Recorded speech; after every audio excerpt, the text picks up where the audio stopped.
One APIA Nevada is a grassroots nonprofit organization that advocates for policies empowering everyday Asian Pacific Islander Nevadans. Nevada is home to a growing APIA community, accounting for 1 in 10 voters. We are One APIA Nevada.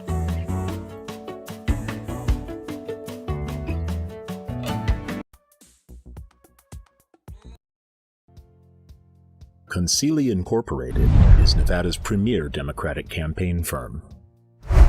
Fighting for progressive issues and candidates for over a decade, and proud sponsor of Battle-Born Progress.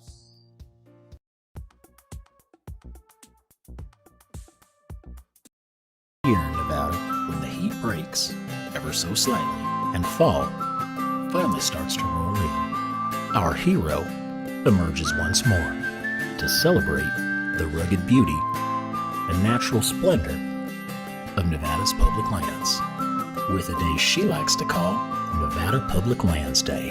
This year, Silver's bringing a whole bunch of her friends, and we sure do hope that you'll join us. Tonight's episode of Out in Front is brought to you by our season sponsors, Conceali Inc., Nevada State Education Association, One APIA Nevada, Silver State Voices, and Stefan and Marta Schmidt, as well as our episode sponsors, Save Lives Nevada and Washoe Education Association.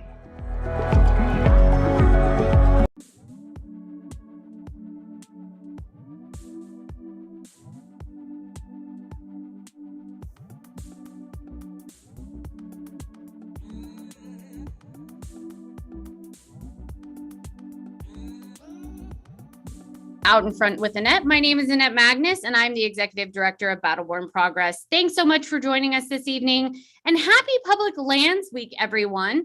We are celebrating all things public lands all week long, and we are excited to have this special episode of Out in Front all about the new executive order that Governor Steve Sisolak signed earlier in August, celebrating and protecting our wildlife corridors. So we have some exciting special guests tonight to talk about all things wildlife corridors. If you don't know what that means, no worries. We're going to teach you all about it tonight, and we're going to make it super exciting when we do. But first, because it's Public Lands Week and we are celebrating National Public Lands Day on Saturday, as well as Nevada Public Lands Day on Saturday, I want to introduce my friend Taylor Patterson. She is with NVAN. She's one of our special guests that's with us all of the time. And Taylor, I wanted you to come in and do a land acknowledgement for us so that we can properly start this episode of Out in Front. Yes, thank you, Annette. Although I feel like the Out in Front family knows who I am, as Annette said, I'm Taylor Patterson. I'm the Executive Director of Native Voters Alliance Nevada, and also a member of the Bishop Paiute tribe. As Annette also said, we're here today to talk about public lands, and it's important as we talk about public lands to recognize the original stewards of this land, the Indigenous people. and I think a lot of our panelists today sit on the Southern Paiute lands here in Las Vegas, Nevada. But Nevada is home to 27 federally recognized tribes, different bands of Shoshone, Paiute, Goshu, Washoe, and Mojave, and probably a couple of more that I am haphazardly forgetting. But the point is, all of these lands are originally indigenous lands. And as we talk about public lands, it's important to include Indigenous perspectives and Indigenous people on these topics, and to also make sure that we are respecting and honoring each tribe and their sacred spaces. So with that, I'll pull it back to you, Annette.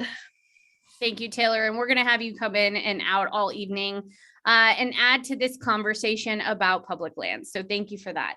So I want to introduce some of our other special guests this evening. We have Tony Wasley, Director of the Nevada Department of Wildlife. Thank you for joining, Tony. We have Berta Gutierrez. She is the Associate Program Director for Conservation Lands Foundation.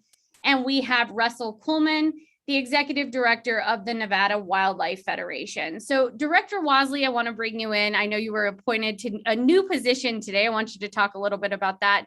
But tell us a little bit about yourself and the work you do over at the Nevada Department of Wildlife. Well, thank you very much. The Department of Wildlife, I think it's kind of a shame in some regards in that a lot of people don't have a full understanding of the breadth of who we are and what we do. When we think about Nevada's wildlife, we have 895 commonly occurring species around the state. There's only about 8% of those that people pursue recreationally, either hunting or fishing. And so the breadth of our mission is to take care of all 895 species for all the citizens. And we do that through capacity in 7 different divisions. We have a division that works just on habitat. We have a division that focuses on fish, one that focuses on game, one that focuses on diversity. We have a education division where we work with school-age children as well as adults in wildlife education. And then we also have a big part of our agency that's public safety. We have law enforcement, Category 1 peace officers that are essentially the highway patrol on Nevada's waters. And so Lake Mead, Lake Mojave, Lake Tahoe, the lakes all around the state, we have the responsibility on those lakes as well as the safety of those out recreating in the field, whether on OHVs or out hunting or angling. So fairly diverse. Unfortunately, it's oftentimes those really controversial items that kind of define us in the eyes of a lot of people. We often say that wildlife conservation in this entire country is one of the greatest stories never told. And we oftentimes struggle for relevancy as we get kind of branded by some of those more controversial items that we deal with. And then talk about the new position you were just appointed to today, because I think that's super exciting and it kind of adds to the work that you're doing with NDOW. Oh, well, thank you. I'm excited as well. I was just recently elected as the president of the Association of Fish and Wildlife Agencies, and that is an association that's headquartered in Washington, D.C. that includes, it is really kind of the voice of wildlife agencies in the states, provinces, and territories. So it's essentially the membership is all 50 states as well as U.S. territories and Canadian provinces. That Association of Fish and Wildlife Agencies provides an opportunity for professional development, networking, the opportunity to develop unified positions on issues around conservation. And it also provides opportunity to have regular communication with high-level federal officials as well as congressional delegation and pursue legislation to the betterment of conservation or fish and wildlife management. So I was just elected as president for that association, which is a one-year term, but I really look forward to bringing many of the conservation issues here in Nevada, try to elevate them, put them on some radars where maybe they haven't been featured as prominently as they otherwise should be. Absolutely. Thank you for that. So Berta, I want to bring you in. I want you to tell the viewers about the Conservation Lands Foundation and all of the good work that you all do. just generally every day. I know you're working on lots of different projects with Taylor and I. And so talk to us about your work just generally, and then we'll get into the executive order.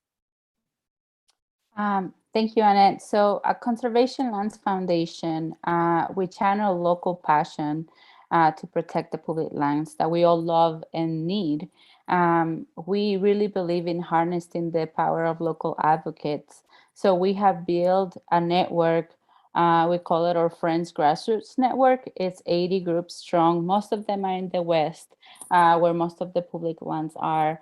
But we do have a group in Florida in a BLM site over there. So we believe in harnessing the power of these local advocates to really push for conservation. And we really believe that community-based conservation is the key to lasting protections. So we believe in involving not only the people that live there, but also the tribes, the local stakeholders that want these lands protected, and that are going to be the ones that, once the places are protected, to help the agencies that manage them and keep them accountable. For example, right now we're working on the Avikome National Monument to get that designation made a reality, and it's exciting to see everybody coming together, the neighbors in the local towns that are nearby the site, the tribes that consider this place sacred, and the local advocates that really care about the land.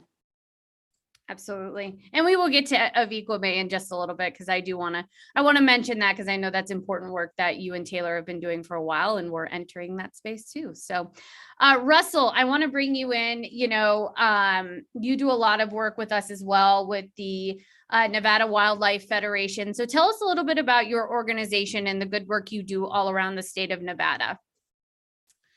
So we are a official affiliate of the National Wildlife Federation, which is one of the leaders in conservation efforts throughout the nation. And here in Nevada, we were founded in 1951, which is before my time, but that makes us one of the oldest statewide conservation organizations dedicated to Nevada's wildlife through conservation and educational outreach.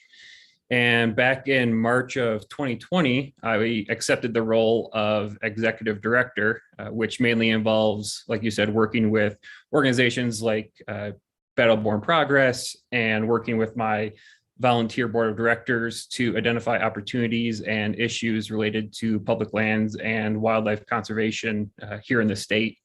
And I think our mission statement sums us up pretty well, which is we envision a Nevada with abundant wildlife, freely roaming across a healthy sagebrush ecosystem, and where all Nevadans have equitable access to outdoor opportunities. That's awesome. Thank you for that, Russell. So let's get into wildlife corridors and what that means for sage grouse and every other animal we have here in our state. So Director Wasley, I want to bring you back in. Ahead of Public Lands Day, which is on Saturday. So we'll have National Public Lands Day, but we also have Nevada Public Lands Day that will be designated on Saturday. We're highlighting Governor Sisolak's executive order on wildlife corridors that he signed last month. Tell us, what are wildlife corridors and why does this even matter? Why does this executive order matter for a state like Nevada? Well, I think as humans, we have all these comforts. We have climate control. We go to the grocery store, we get our food. I think we really don't have an adequate appreciation for the home range of many of the species that we share this land with. And we can look at caribou, or we can look at peregrine falcons. We can look at these species that go not just hundreds of miles, but thousands of miles as they find food, as they find shelter, as they seek, favorable climatic conditions.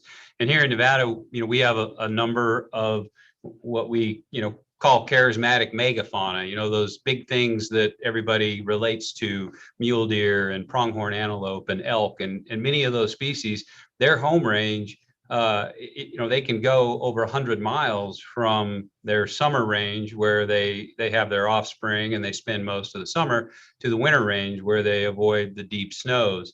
So the way that they get there, their highways, their travel ways, in some instances can be impeded by roads or railroads or fences.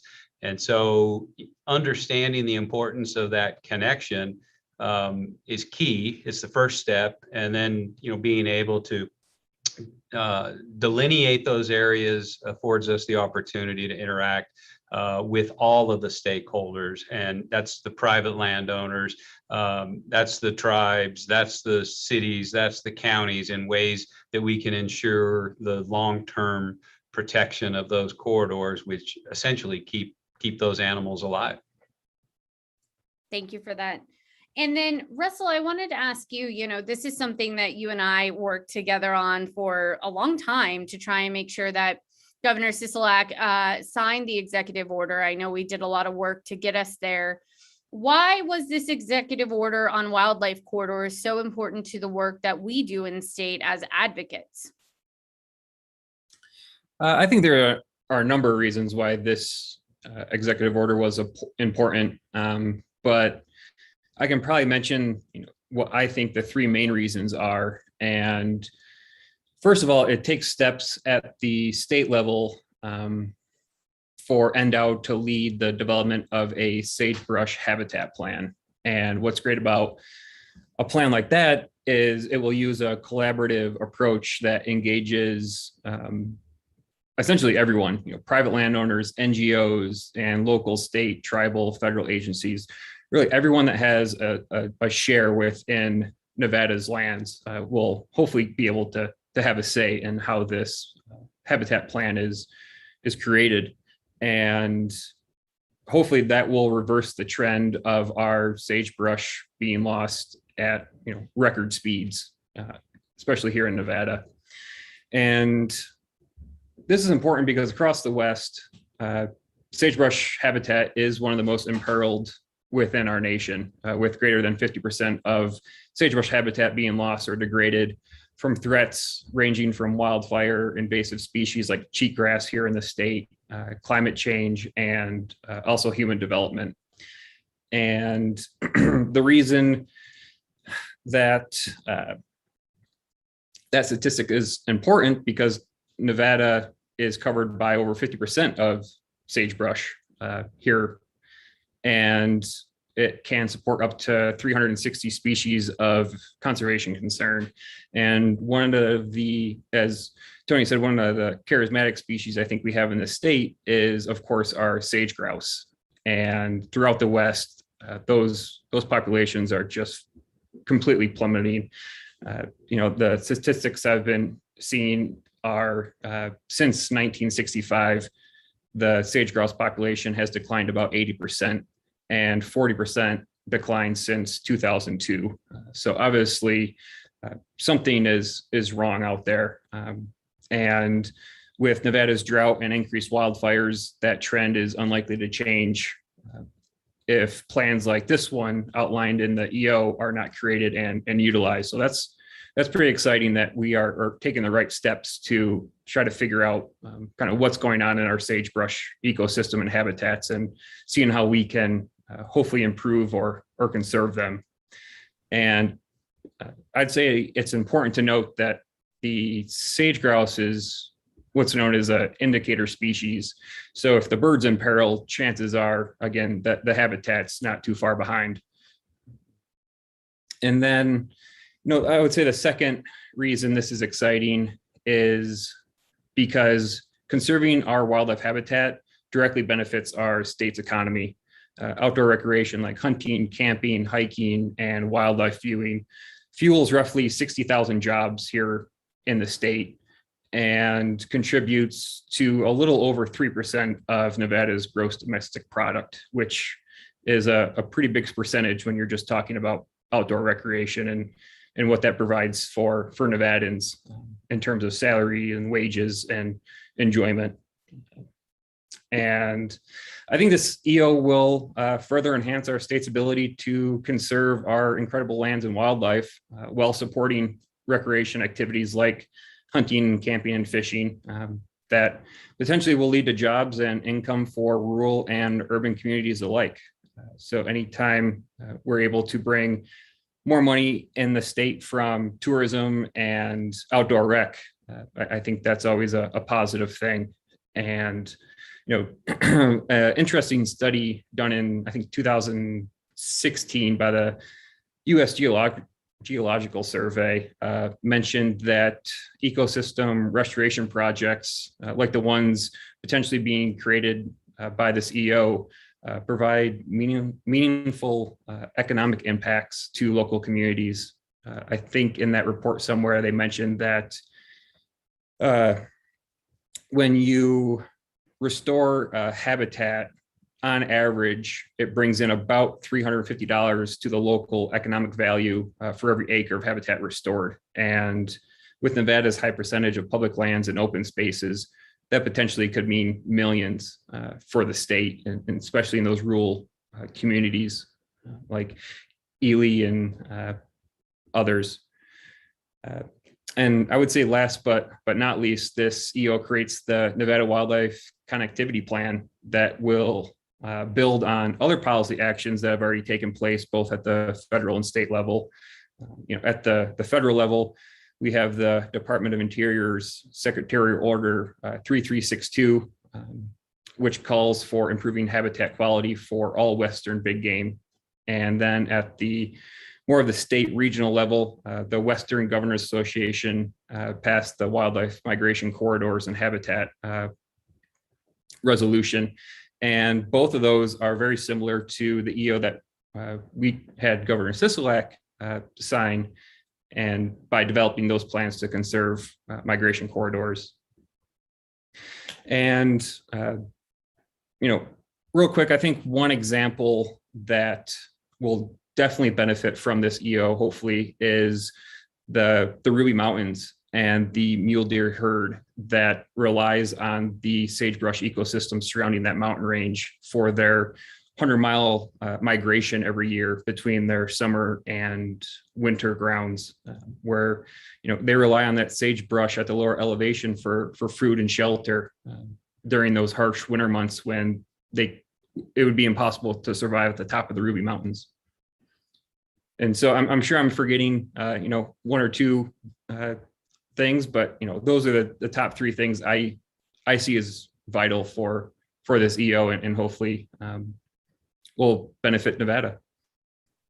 Awesome. Thank you for that, Russell. And I think that's a really good overview and a really good explanation for folks as to why regular folks should care about an executive order on wildlife corridors. I think it's more important than people realize, and it really does preserve so much of the habitat we need to have healthy ecosystems. So Berta, I want to bring you in, but before I do, I want to remind the viewers at home, we are going to have Q&A at the end for all of these fabulous speakers. So if you have questions, put them in the chat now, and our team will get them over to me so that I can ask our fabulous panel the questions that you have. We'll get to those at the end. I'm also going to bring in Taylor in a little bit. I know she has a couple questions also. So yeah, put all your questions, your comments in the chat. If you want to share memories about how you would recreate on our public lands, we would love to also hear your memories about all of your favorite public land stories, because I have a ton. I love Gold Butte. I love Basin and Range. I love all of our national monuments. I worked very hard to get those in place. And so those are from some of my favorite spots in Nevada. And of course, Lake Tahoe is my refuge when I'm up at Carson City. So such special places all over Nevada.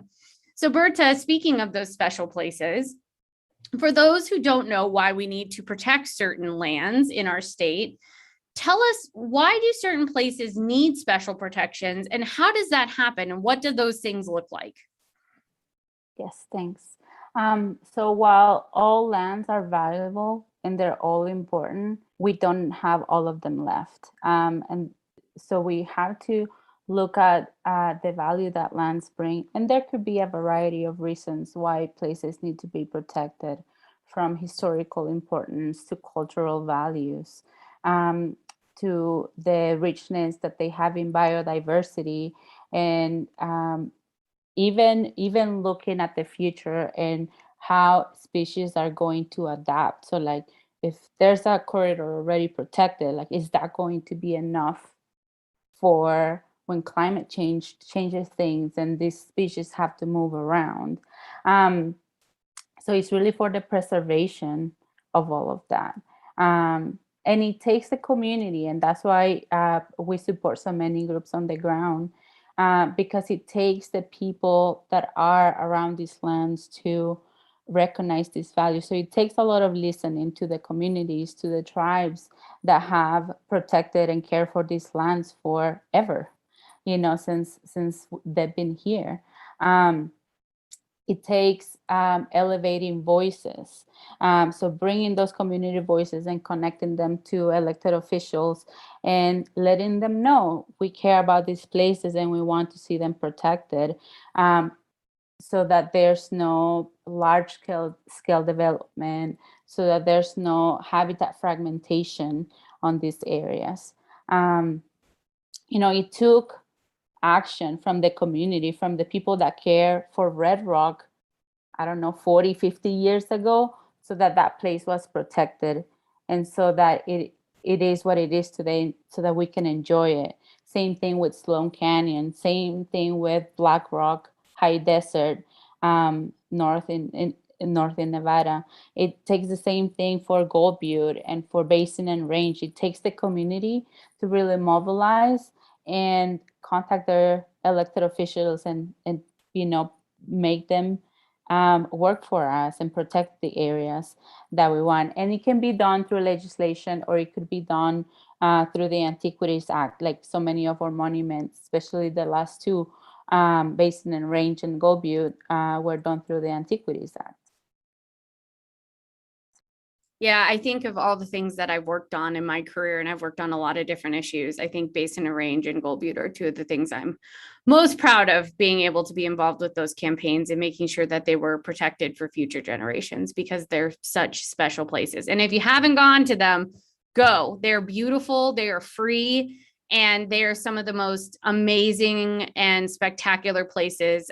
Gold Butte in particular is just unreal, some of the places that you can go out there. So Director Wasley, I want to come back to you. So what does this executive order mean, and how will it be implemented in the state of Nevada? What's that process going to look like now? So the executive order really, it creates the Nevada Habitat Conservation Framework. And we could probably spend all this time and more trying to define habitat or conservation or framework. But essentially the way that we view it is it's that we're better together. And I've heard several of the speakers on our panel today talk about, the working locally, engaging everyone, getting indigenous views incorporated and around the table. And all of that is addressed specifically in this executive order. The idea is that this is not competitive with any existing efforts, but it's complementary, and it brings together a lot of existing efforts through Department of Transportation, through Department of Conservation Natural Resources, through the State Department of Agriculture and the Department of Wildlife. And it's kind of a formal acknowledgement that, yeah, our sagebrush habitats are in trouble, as Russell detailed for us. It highlights many of the challenges that we have out there in the conservation arena, and it brings them to the forefront. It formalizes the collaboration that is occurring in some way, shape, or form, but it makes it much more of a requirement, engagement of stakeholders. And there's two key products associated with this executive order. One is a state connectivity plan, and when I think Bertha mentioned, fragmentation, and we talk about these concepts, we talk about habitat. We have all these great public lands, but the animals have to be able to get from high elevation to low elevation, from dry to wet, where those amphibians require that water for part of their life cycle. And what do animals do in the winter versus in the summer? And so that connected landscape scale approach will be addressed in that connectivity plan. That'll be shared with the Department of Transportation. We work closely with NDOT, their biologists, and we look for places where maybe we need to have overpasses or underpasses. We have places where there are everything from tortoises to coyotes to pronghorn to mule deer, and we're trying to facilitate their movement from one side of the road to the other, whether it be around it, over it, under it. The other takeaway, the other product from this executive order, Russell spoke to in that sagebrush plan, and there's already some great capacity through the state's sagebrush ecosystem program. Through this executive order, we intend to bring additional capacity, additional resources, and complement their efforts and work with them to be, more comprehensive in our desires and efforts to conserve sagebrush. And, we use these terms, corridors, and we think of these, animal highways. One of the benefits, Russell talked about sage grouse as being an indicator species. It really is kind of this umbrella species where if we take care of this species, there's 360 more species that benefit from taking care of the needs of sage grouse. Similarly, if we take care of the corridors, the movement corridors of these large ungulates, deer, elk, pronghorn, antelope, there's going to be all kinds of additional beneficiaries that are going to be able to use those corridors to get to preferred habitats, get to preferred forage, water, climatic conditions. So what this does is it creates a statewide framework that insists on a collaborative approach, all entities, all hands on deck, just saying that, hey, now we need it more than ever, and we're better together. And Director Wasley, I want to go back to the sage grouse because, in my mind, as somebody who was born and raised in Nevada, I can't think of a more Nevada animal. I mean, maybe other than like the bighorn sheep, right? Or the pupfish, like those are the types of animals that kind of come to mind when I think about Nevada. So I know you talked about it being an indicator species, but why is sage grouse so important to Nevada in our ecosystem, and why are we focusing so much on sage grouse and the protection of sage grouse in Nevada? Because I know we talk about that a lot, and I know it potentially could go on the endangered species list. That's an excellent question. And I know that sage grouse have been on the radar as, an imperiled species for decades. And I've heard some people say, well, just a stupid bird. Why do I need this bird? What'll happen? What would be the big deal if it went extinct? Things go extinct every day. But I think the key thing that Russell mentioned is as an indicator species, as an umbrella species, that sage grouse are telling us about the condition of our sagebrush. And again, Russell, pointed out that we've lost over 50% of our sagebrush that what historically existed. Well, it isn't just the sage grouse that stand to lose as sagebrush goes away. 360 other species, and it's not just those species either. Sagebrush is excellent at sequestering carbon, so there's an opportunity to take carbon out of the atmosphere. Sagebrush also, everybody who's seen the winter landscapes in Nevada can imagine snow blowing across the landscape. But as the landscape burns and as that sagebrush is replaced with cheatgrass, there is no structure, no vertical structure to stop that snow. There's no shrub story there to trap that. And it just blows across the landscape, across the valleys, and piles up on one side. And so you don't get that infiltration and that soil moisture and a recharging of the groundwater in those aquifers. And so whether it's water infiltration and aquifer recharge or carbon sequestration, there's a whole host of benefits. And the sage grouse is that bellwether species, that umbrella species that is telling us that there's a problem here and we need to pay attention to it. And it's much bigger than the potential loss of one bird species. It's an entire ecosystem. Absolutely. So Russell, I want to bring you back in. Director Wasley talked a little bit about the safety of wildlife corridors. And that's an aspect that we've been running some ads around the state about the executive order, thanking Governor Sisolak for this. And we actually did a little crosswalk with like sage grouse and some of the animals. It was pretty cute. But it is really important to talk about that safety element of this, not just for the animals, but also for the humans. If you go up towards Elko and Ely, I know there's, crossovers for wildlife to go across the roads and things like that safely. So talk to us about kind of the human element of this as well, and why this order is so important for humans too.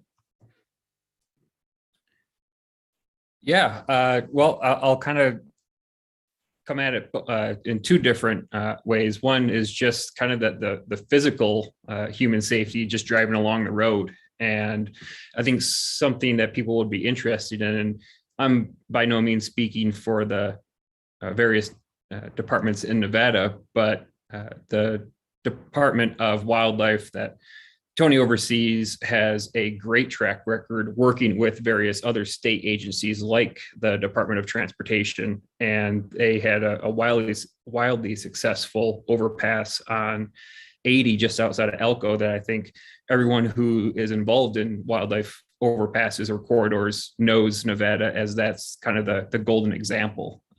So, further work on identifying those problem areas where human conflicts with wildlife can be avoided is absolutely going to provide a safer result as we travel across the state, and our tourists and visitors do as well.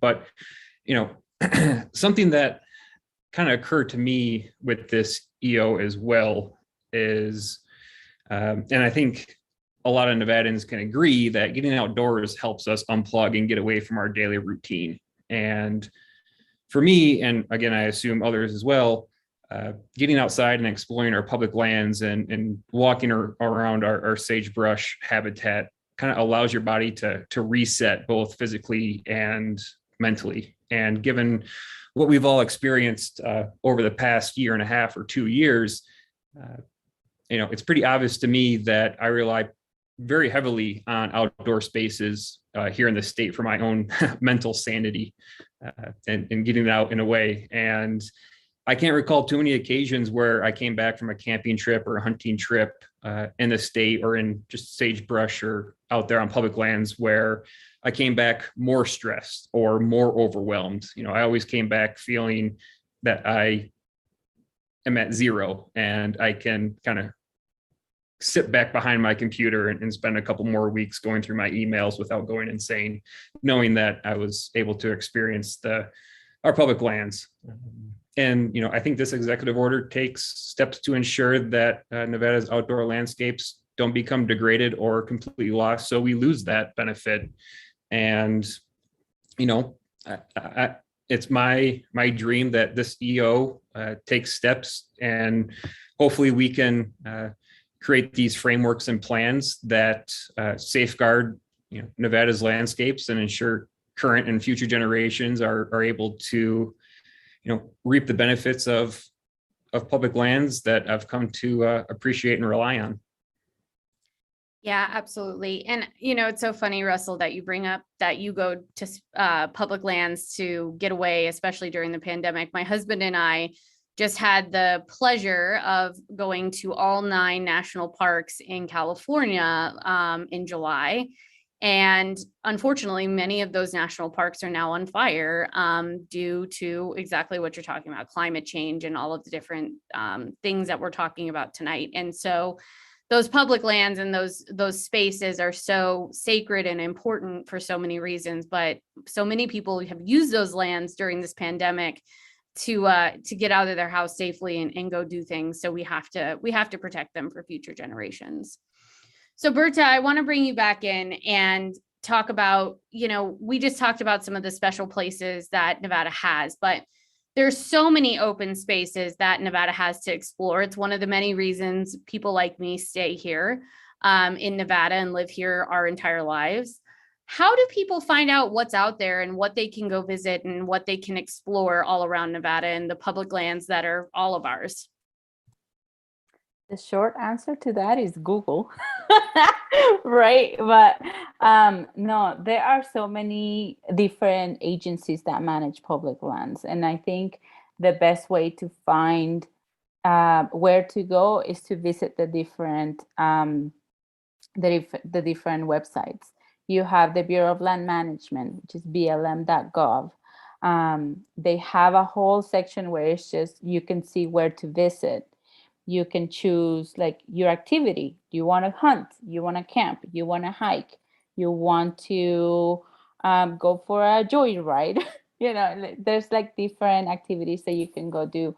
Same thing, you can go to recreation.gov.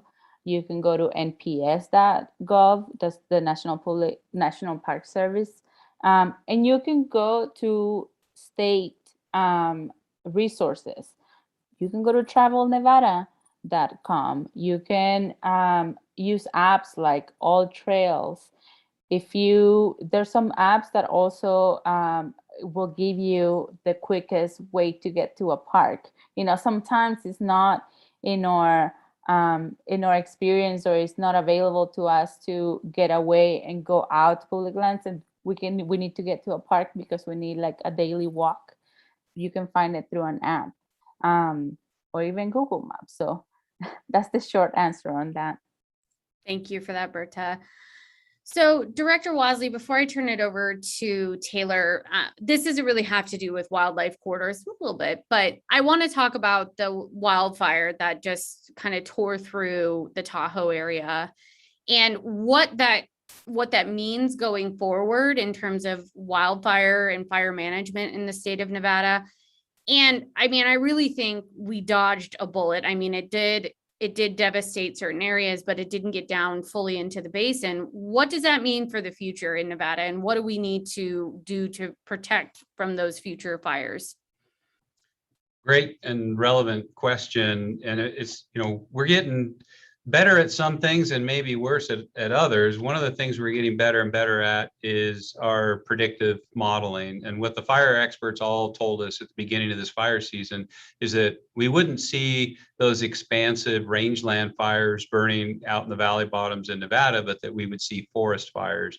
Because of the dry winters, we don't have the fine fuels out in the sagebrush, but we have very dry forests, drought-stressed trees that are very dry, and we were told to expect the forest fires. So they're getting a lot better at predicting them. However, the fire behavior is not like anything that firefighters have experienced or witnessed, and short of putting themselves in harm's way, there's really some significant challenges in fighting those fires. The fires that burn out in the middle of Nevada are vastly different than the fires that burn in the Sierra Nevada, particularly those that might be on the west slope. Many of the species in the forest are fire adapted species. Many of those habitats had fire frequencies as short as every 8 to 10 years. So even though there's some short-term challenges and there's some significant losses, no doubt, individuals lost homes and their belongings, and I don't mean to diminish those losses in any way, shape, or form. In the short term, it's significant. There's losses to wildlife. In the long term, however, a lot of those forests will actually recover in ways that wildlife benefit greatly, whether it's mule deer or black-tailed deer for that matter, or black bears. A lot of those forests were close canopies where the forest tops touched one another, and it prevented sunlight from reaching the forest floor. And when that happens, there's complete absence of vegetation on the forest floor. So a lot of that disturbance, assuming those fires don't burn so hot that the soil is essentially ruined, or the rains don't come in a way that causes that soil to wash away, there can be some long-term benefits in the responses in the forest versus the Great Basin and out in sagebrush country. The fire frequency was much more 50 to 100 years, and as a consequence of that, the species are not fire adapted, and they struggle, especially in the presence of a non-native, aggressive grass in the form of cheatgrass. And so what happens in some of those forest habitats, they do okay in the long run, and in some of the desert habitats, they don't do so well. What we are doing is we're trying to, and again, this is where some of that information on corridors is so useful. We can use green strips. We can plant vegetation that is fire resistant, fire tolerant, to protect those intact areas of habitat, so that if a fire gets there, oftentimes it slows down the intensity and it gives firefighters an upper hand. Or if fire does come through the area, the species that are sometimes used in those green strips are fire resistant or fire tolerant, and they too will sprout back after the fire, unlike many of the existing native species. So the answer is complicated. It's multiple. And I think despite some of the short-term losses and short-term challenges of the forest fires, I think that there is a kind of a silver lining, at least for some wildlife species in those habitats. Thank you for that, Director. So Taylor, I want to turn it back over to you as our co-hostess with the mostest. I know you had a couple questions as well for our panel tonight on some Indigenous issues as it relates to Public Lands Day / week and all of the things we're talking about tonight. So Taylor, go ahead. Definitely. Thanks, Annette. And I have a million questions, but I'll try to just limit it down to not bore everybody with just my own personal out in front episode.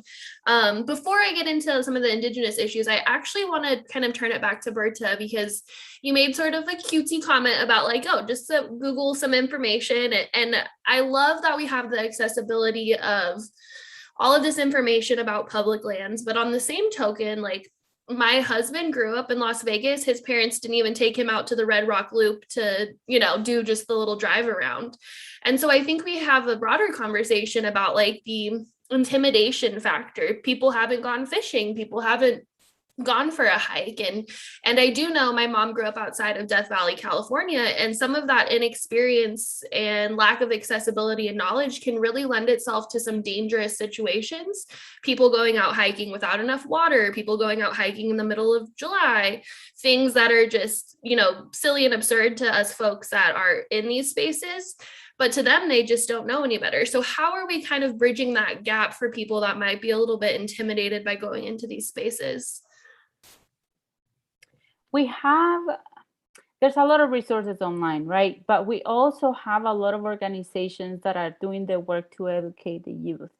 And sometimes when you have people that haven't grown up visiting public lands or don't have any experience or maybe new, I've been in this country for about 20 years. When I moved from El Salvador, the concept of public lands was alien to me. We didn't have that in El Salvador, or at least I didn't know about it in my youth. So having information out and about is important. So we have a lot of organizations in the community that are providing field trips to kids and education to kids to bring this knowledge to them, not only on how to really visit the outdoors, being safe and being respectful to the land, but also teaching them about the environment and the species that live there, because when you are not familiar with the land, when you don't have a close relationship, you may see it as lifeless. So bringing that outdoor education to schools and to after school programs is really important. So moving funding to organizations that are doing that education is important too. And letting our elected officials know that we need funding for outdoor education and we need funding for community engagement. That's all important too. Awesome. Thank you, Berta. And then Director Wasley, I do want to turn it over to you for a more Indigenous NDOWS type question, but I want you to talk a little bit more about how y'all as a governmental agency engage tribes, because I know it can almost seem like sort of this natural opposition of like, we're the original stewards of this land, and we do feel some type of, I don't want to use the word ownership, but protectiveness over these spaces. And we've seen a lot of tribes have very specific requirements over wilderness and different fish and game. Like I know along the Snake River in Idaho, their big thing is fishing rights. Here, the Paiute, our big thing are pine nuts. So all of us have very specific needs from these spaces culturally to kind of keep those things going. So how are you guys engaging tribes here in the state? It's an excellent question. I just want to quickly share a story. Just recently at a traditional ecological knowledge summit that I participated in, I shared a story where I have my family's journals and diaries when they came west in 1859, and as we sit around in Nevada in modern times, there's some kind of badge of honor. Well, I'm native Nevadan, or I've been here 2 generations, I've been here 3 generations, and you feel a sense of ownership and a sense of pride in reading a journal or a diary about your family homesteading in 1859. And then you take a step back and you think about the indigenous peoples who have lived here for 15,000 years or more, and you think, holy cow, if I feel this connected to my roots and ancestors, and having been here since 1859, and think of that tenfold or 20-fold or 100-fold. And so I really appreciate that aspect of indigenous culture. The other thing that I listened to tribal Chair Neil Mortimer a few years ago at a tribal ecological knowledge summit talk about the intrinsic value of wildlife, and he challenged a bunch of government bureaucrats like myself to think about wildlife and wild places in ways other than this the construct of money.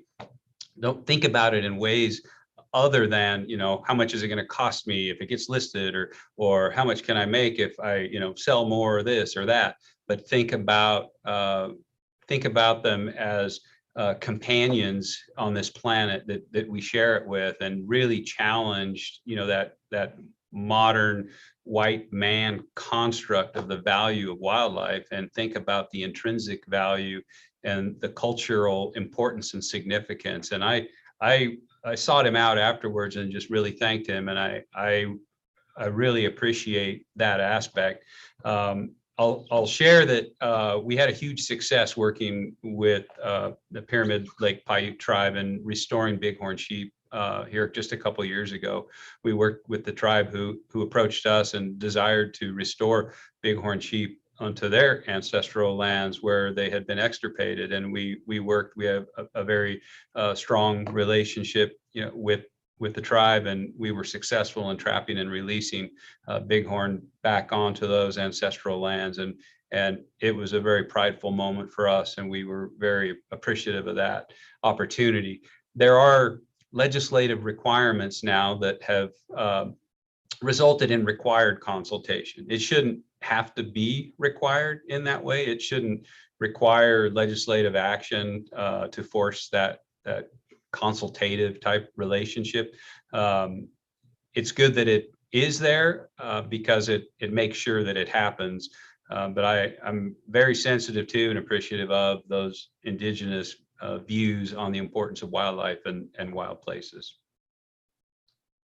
Thank you so much. And it's so encouraging to hear that you understand that relationship and are working to strengthen that. And I very much relate to having to swallow my pride when a lot of our ranchers up north talk about how long their families have been here. And I understand wanting a piece of Nevada and wanting to be a part of sort of the specialness that we all know this place has. But it is important to kind of recognize that history and realize that when these homesteaders were farming the lands, who were the people that taught them? A lot of times indigenous people. So it's wonderful that the tides are turning and that consultation is being strengthened, and that we have folks like you and NDOW to really help that process. Broader, and I don't know, Russell, you might want to answer this because you're like have the wildlife corridors down, but I think we need to have maybe a broader conversation about sort of borders. And while like the executive order from our governor is fabulous, and we are doing so much here in the state of Nevada to strengthen our public lands and our wildlife, animals, tribes, for the most part, we don't recognize those borders. So while we might be doing a lot to strengthen those, habitats here in Nevada, our neighboring states and other places surrounding us also, contributing to this problem too, because we have a lot of animals that, like the director said, are moving to and from hundreds of miles, and a lot of that time it crosses borders. Yeah, and that's why I think I mentioned the Western Governors Association came out with something that highlighted that, corridors throughout the West are vital, and states like Wyoming, obviously they're not technically a neighbor of ours, but they are also leading the charge on this corridor issue as well. And wildlife corridors, in terms of wildlife science, is in its infancy. It's kind of the new science coming out. And the more and more I feel that we study it across the West here, the more important we're realizing how much these corridors are vital for all species. Obviously our big game species, but everything, as Tony mentioned, amphibians and our bird species, and the definition of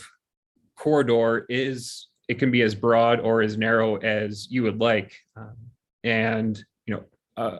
Definition or example of a broad corridor would just be the migratory bird flyways. And anyone who's ever looked at Google Earth and looked at our state knows that there's not a whole lot of wet areas to stop by if you're a bird flying through this state.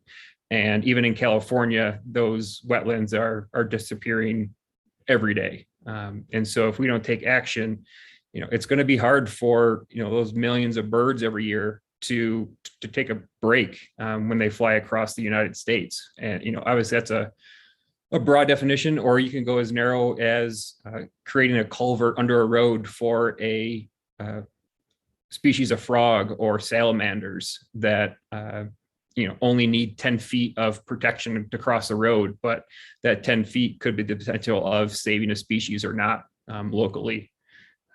So I think I'm very optimistic with all of the Western states, and including our neighbors, really identifying how important corridors are. But I also feel that we are just in the beginning stages of realizing how important protecting these transition areas are.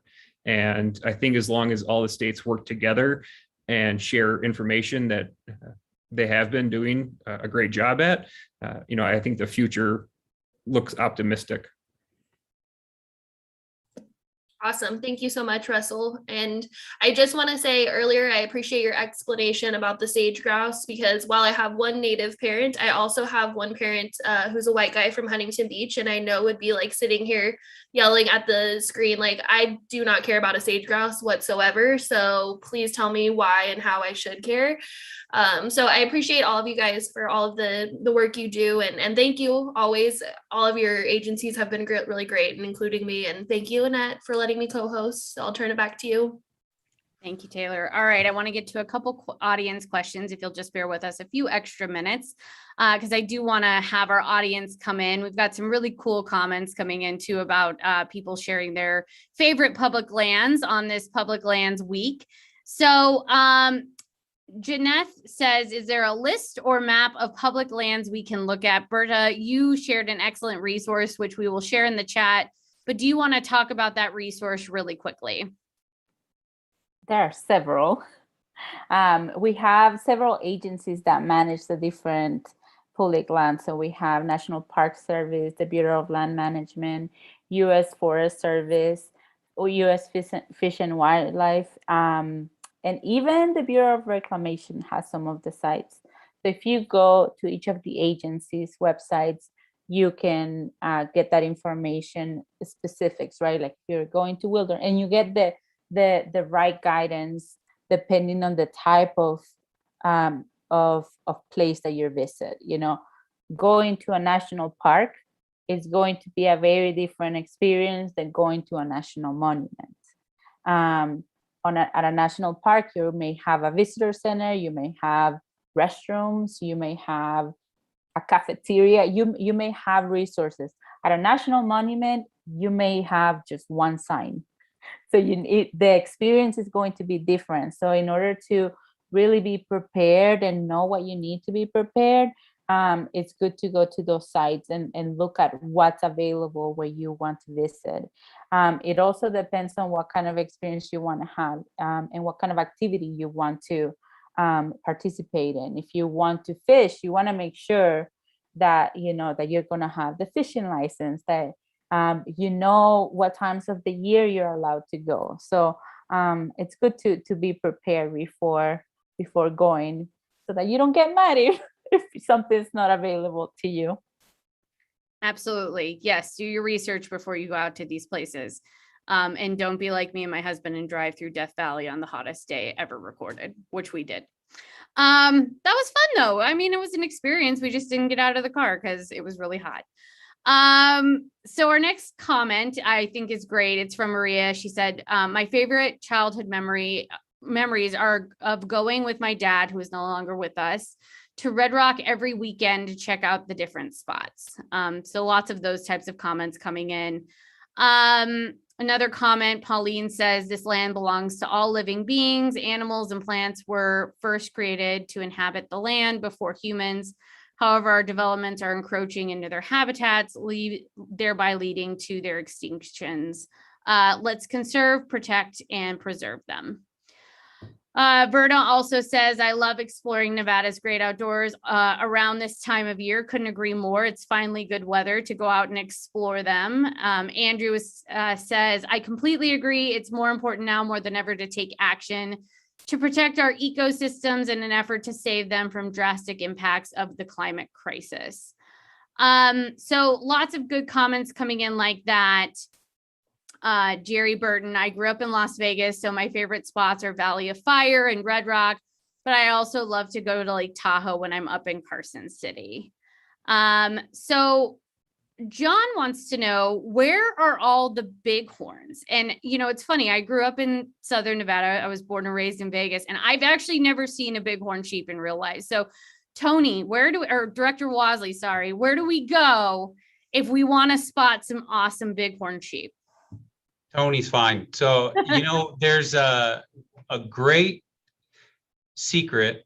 Hemingway Park in Boulder City has a resident bighorn, desert bighorn. That's the state mammal that are right there on the grass. There's tour buses that come through there. There's some interpretive signs. It's easy to get to. Hemingway Park, just right outside of Boulder City. A resident bighorn herd that can be seen, especially in the hot, dry months. Sometimes in the winter, they'll go back up and into the mountains, but they are frequent visitors to that park. I'd encourage everybody to go out there. One thing on bighorn sheep, that it's kind of a prideful Nevada thing, that Nevada has more bighorn sheep than any other state in the lower 48, and not just by a little bit, by a lot. And so when you think of bighorn sheep, you might think of Montana or Wyoming and Colorado and these big snow-capped mountains, but it's important to just pause for a moment and be appreciative of just how numerous those bighorn sheep are in Nevada. We're also the only state that has the three subspecies, the desert bighorn, the Rocky Mountain bighorn, and the California bighorn, that occupy different parts of the state. But Hemingway Park, for those of you down south. Awesome. All right, Director. I'm going to step on Annette just for a moment. I will say though, you really do have to keep your eyes peeled, because those suckers blend in very good. And I'll say, for those up north though, I've had the greatest luck right around Walker Lake. And they are so delightful and cute. And I want a million bighorn sheep in my backyard. So I'm going to move to the middle of nowhere to be near them. Thank you for that. So Director Wasley or Russell, I'm going to come back to you for this one. So Pauline says, as a medicinal research chemist, my colleagues and I used to go to Mount Charleston to gather medicinal herbs for our research. But due to drought, all of those herbs and trees are now gone. What is being done to protect Nevada's vast medical plants? So Director Wasley, you want to take that, and then Russell? I can try, but since plants don't land under our authority, I don't want to sound like a bureaucrat and point to other governmental agencies that supposedly have those authorities. And I don't know anything about the medicinal plants that might be in that area. I would just offer that, that does fall to habitat management, largely falls to those land management agencies, the U.S. Forest Service and BLM. But as species become rare, threatened or endangered, the U.S. Fish and Wildlife Service can be petitioned to list those and provide protection through the Endangered Species Act. And many of those plants are tracked through the Nevada Natural Heritage Program that maintains databases, and they have botanists on staff. So if you think that those species are imperiled in any way, shape, or form, I would encourage you to contact the Nevada Natural Heritage Program. And Russell, you want to come in on that? Yeah, I honestly don't have a whole lot to add, and definitely will defer to the director's answer, because I think that's pretty much what I would say too. The only anecdotal thing that I could probably contribute is, when I was in grade school and you'd hear stories of people going into the Amazon to find this miracle cure plant and then go back the next year and have it be deforested. I always wondered, why would somebody do that? And now that, we're seeing this firsthand in our own country, the answer is certainly not an easy one. And, I think climate change does have a lot to do with it, but now would be the time to, again, inventory that and share those resources and findings with the appropriate agencies. So hopefully we can do something about it. Absolutely. Thank you. All right, Director Wasley, I'm going to let this last question be for you. And then Berta, I'm going to come to you to talk about Avikome National Monument in just a few minutes. So Director Wasley, Paulette asks, how adept is wildlife at finding and using the wildlife corridors, especially the passes across roads and other development? That is an awesome question. And in reality, we have the benefit of knowing where the animals are crossing. And we have that knowledge two ways. One is we work with our partner agencies, primarily the Department of Transportation, who keeps track of the unfortunate wildlife mortalities on the roads. And we know the numbers through time in particular locations associated with mile markers. We also have GPS collar technology that very meticulously tracks those animal movements. And so we build structures in the areas that we know are existing corridors and existing crossings. And then we monitor those heavily, with cameras. But it's with the benefit of knowing that they're there. And there's a whole nother, science around habituation and openness ratios. Some animals won't go through a tunnel. It has an openness ratio. The opening has to be a certain ratio to the length. The longer the tunnel is, the wider the opening has to be. And typically it takes 2 to 3 years for animals to become comfortable using an overpass. But once they start, they adapt very, very quickly. But that's a great question. Thanks for asking that. Annette, can I maybe add something to that as well? Of course. Sure, please.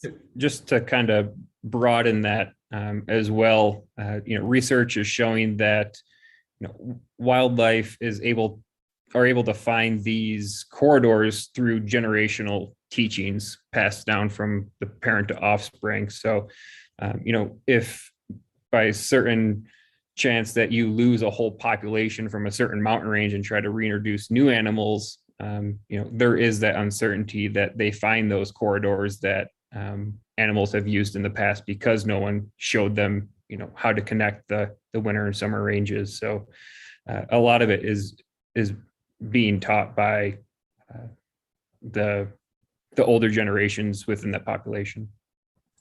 Thank you for that, Russell.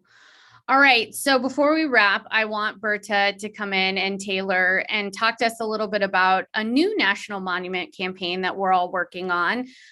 So Taylor, I want you to kind of kick us off with Avikome and educate folks about what that is, where it is, what we're looking at doing, and how folks can get involved. And then Berta, I'll bring you in as well. Sure. So Avi Kwame is our new national monument project, which is at the very southern part of our state, roughly between Searchlight and Laughlin. And just like anecdotally, I was really surprised by this area because, like I said, my mom grew up in Death Valley. So I usually went that direction to go to all these really special places. So I didn't even know how much this area had to offer. It is gorgeous, beautiful views, ecologically important, but also super, super culturally important too, to quite a few tribes in the area. So Fort Mojave, who is another one of our border straddling tribes there in California, Arizona, and Nevada, have really taken a great lead on this project and in protecting this space. They've been on the ground working for protection for what the English name is called Spirit Mountain for decades now. And that is their creation space. That's the point of creation for them. So they have a lot of really important cultural sites in that area, as well as a lot of other tribes. The Southern Paiute are also have significance in that area too, because it's a part of the Salt Song Trail. And I'm sure Berta will end up plugging this, but we just had the coolest story map made. And so there's a lot of really great cultural information in there. Berta and I both went down to the Fort Mojave Reservation, and there was interviews with tribal elders, and there was a lot of really awesome information and also a lot of awesome photos and videos to come out of that as well. So I'll let Berta talk a little bit more about it. She's been on the ground longer than I have. Yes, thank you, Taylor. So the Avikome National Monument campaign is really a push to protect this area. It could be Nevada's 4th national monument. And it would protect the area from large-scale development. There's always somebody coming after our public lands to make some money. And that is why we need to protect places so that we can ensure that they are there for future generations. And there's a way for everybody to get involved. We have 2 websites, one where you can sign a petition, look at some routes and places to visit, and just learn about the biodiversity of the area, the special places within the area, and that is honoravikome.org. You can also access it through honorspiritmountain.org if you're like, how do I spell Avikome? And as Taylor mentioned, we have also just released a story map for Avikome. And a story map is really a website that is meant to tell the story in a different way than a map would, through stories and through videos. So there's a lot of audiovisual gems in there. And to access the story map, you just go to avikome.com. And I think Paula is going to put that on the comments. And you can learn, with the story map, we try to elevate the indigenous voices that care about this land. So we have the Fort Mojave, we have Taylor featured. We also have Ryan Boone, who's also been involved in the campaign. And we really want to tell the story in their voices through that story map. Absolutely. And we did put those links in the chat. So please go and sign that petition. We need to get this area designated as a national monument. As Berta said, our 4th national monument. And proudly, I will be involved with all 4 of those babies. I love them. So we're excited about our public lands and our national monuments. And we need your help to get this over the finish line. So please go and sign that petition, go to those websites and get involved with this really, really important campaign. So I want to thank all of our guests this evening. Director Wasley, especially, it's been such a pleasure getting to know you and talking to you tonight. I've known Berta and Russell for a long time, and Taylor's a regular, but it's such a great conversation with you. You're welcome back anytime to talk about the cool stuff that you're working on.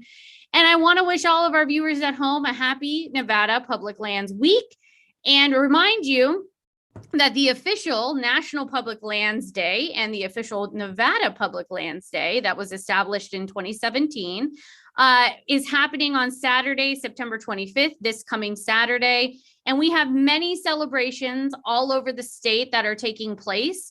All you have to do is visit our website, which is nevadapubliclandsday.com. And it has all of the exciting events that are happening on Saturday to honor and celebrate our public lands. Two, which I want to highlight, are down. One is down in Southern Nevada at Mountains Edge Regional Park. We are doing a socially distanced trash pickup. So that park was actually built with SNPLMA money, which is really important. We can do a whole show on SNPLMA dollars, but that's actually how we sell our public lands here in Southern Nevada. And so that park is an important park, and it's actually right across the street from my house. And so we're going to be doing a trash pickup there. You can join us. Just go to the website. All of the information is on there. And we'll have free food and all kinds of cool stuff out there. So make sure you join us. And then we're doing a virtual celebration, a statewide virtual celebration of our public lands on our Protect Nevada Facebook page. We'll put that link in the chat as well. So hop on over to Protect Nevada on Facebook and Twitter. And we have messages from the governor, all our senators, our congressional delegation coming in to celebrate Public Lands Day as well. So make sure you join us for virtual Public Lands Day on Saturday at 2 p.m. and that'll be a statewide celebration. So I want to thank all of you for joining us on Out in Front, like you always do every Thursday night. And remember, keep wearing those masks, and happy Nevada Public Lands Day, everyone. Talk to you all soon.